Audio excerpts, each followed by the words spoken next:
September 2009, Typhoon Ketsana slams Vietnam.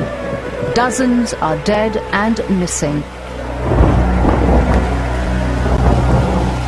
Vietnam's weather has become wildly unpredictable, and scientists say they know why. Climate change already impact Vietnam.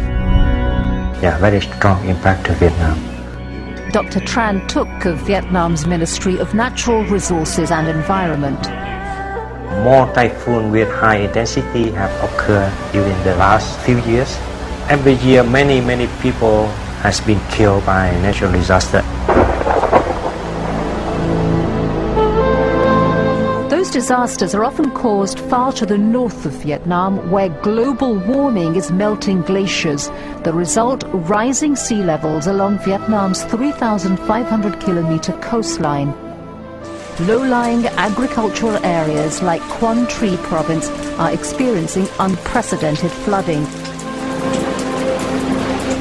Everything changed here 10 years ago when a sudden flood enveloped hundreds of homes, killing 600 people. Everything we had. The flood destroyed. The rice was destroyed. The pigs died.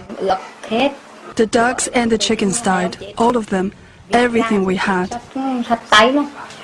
50-year-old Lan Nguyen and her husband Phi are farmers.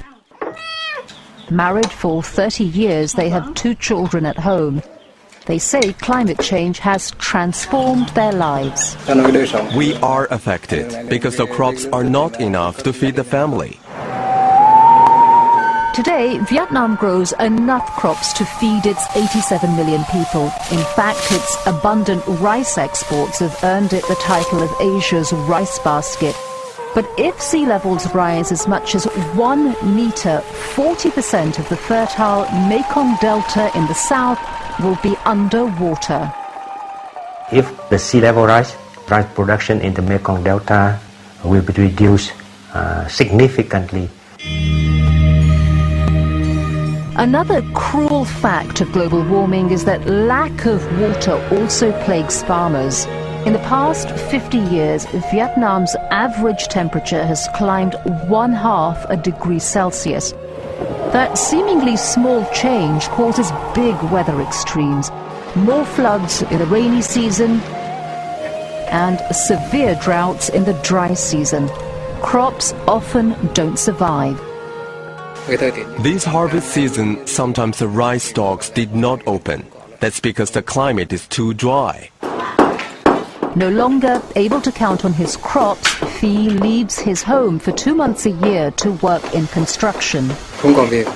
If I stay home, there wouldn't be any money to pay for the children to go to school or for household expenses.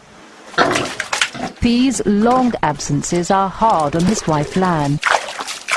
All the chores and responsibilities fall on her shoulders. When he's not home, for me to farm the rice field on my own is terribly difficult. I'm out working all the time. Farmers aren't the only ones feeling the burden of erratic weather. Fishermen too have been affected. More intense storms means less time at sea. We fishermen have a more difficult time making a living. We are not making as much as we used to. Loi Thao says he can only fish on sunny days, and when he can cast his net, there are fewer fish to catch. These days, with the climate changes, the water is much too hot. The fish have moved very far away. I cannot catch them. So Loi spends many hours a day idle. It is left to his wife, 41-year-old Tien Phan, to make up the shortfall in the family's budget. If I don't work, how will I feed my children? Tien and her 70-year-old mother sell homemade fish sauce at the market, where so many of Quang Tri's women earn some extra cash. But Tien says her customers are suffering and have less money to spend. With the recent flood, the rice was destroyed. The other families eat less, and so we also make less. Her income is half of what it used to be. So she, like Lan, is forced to work morning to night. while caring for her 3 children, a 4-year-old daughter and 2 sons, one 12, the other 16. I work all day, work very hard all day. I go from one task to another. There's hardly time to rest. While everyone in Quang Tri is affected by hotter, more unpredictable weather, it is clear who bears the greatest burden. Of course, women are more affected than men. It's miserable. We have to worry about everything. Women are certainly bearing the disproportionate burden of climate change. Bruce Campbell, the United Nations Population Fund's representative in Vietnam, says that women's experience with the problems of global warming gives them unique insights into possible solutions. Women have the most first-hand knowledge and experience in dealing and adapting to poverty and climate change. And therefore, we must bring their wisdom to the table. And that, he says, is not yet happening. Not in Vietnam, not on the world stage. Women are also being not entirely left out, but certainly not represented in the dialogue as firmly as they should be.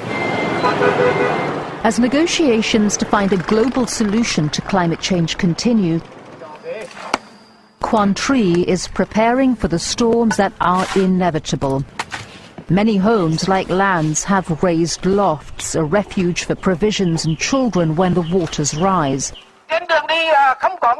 Villagers carry out evacuation drills, store emergency supplies, do medical training.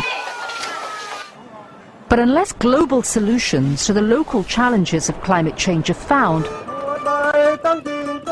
Vietnam, a country that has overcome so much, could see all its progress evaporate.